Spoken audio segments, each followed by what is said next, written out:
MadonnaCrusaders.com here with senior guard Tab with the Wydryck. And Tab, you guys pulled out an 89-80 overtime win over Technet on the road. Going in overtime, you guys had a shot. Pratt missed that three. As you guys come out, they hit the first bucket. You come out, hit that big three. They take a timeout. What was your mindset after you hit that three? I was really excited, to be honest with you. I felt the emotion pick up on our team. I felt the passion. I felt us like no one could stop us. It was like we went on that run, and I felt like this is done. We won. And I could just see it in everyone's eyes. I knew it. The first half and most of the second half was just a game of back and forth, a seesaw, probably 10 or 15 ties in the game.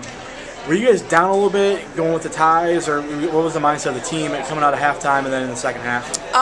A lot of it was, honestly, basketball's a game of runs, and I felt like this was a perfect example of that. It was like we would be up by 10, then we'd be tied, they'd be up by 10, then we'd be tied.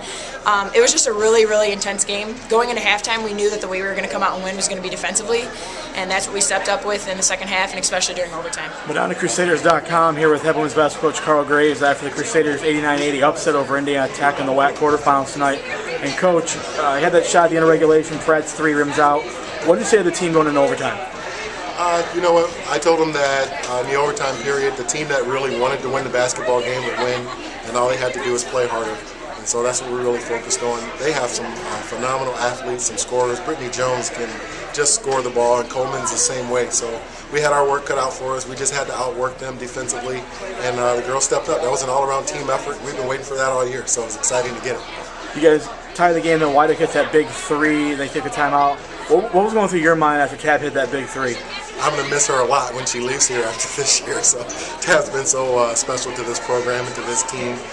You know, it takes a special person to even be willing to take that type of a shot. And it was a good shot. She knocked it down, and she's really been the catalyst for us. So we're going to keep riding her and go up here and see what we've got for Davenport on Saturday.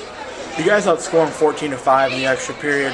What was the key for you guys there, beating them by so many in overtime? Again, defense. Our defense stepped up, and we just had a complete effort. We knew we were in a double bonus going into that overtime, and so we changed the offense up a little bit and started trying to get a lot of penetration towards the basket.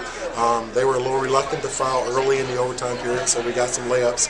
But defensively, I think we really stepped up. We caused some problems for Brittany catching the ball. We couldn't stop her with the ball, so we thought we'd try to make it difficult for her to get the ball in the first place. And we ended up giving up a couple of easy shots in the middle of the paint to Coleman, but the way she was scoring the ball, it was just too much momentum for him, so I think that was the way to go.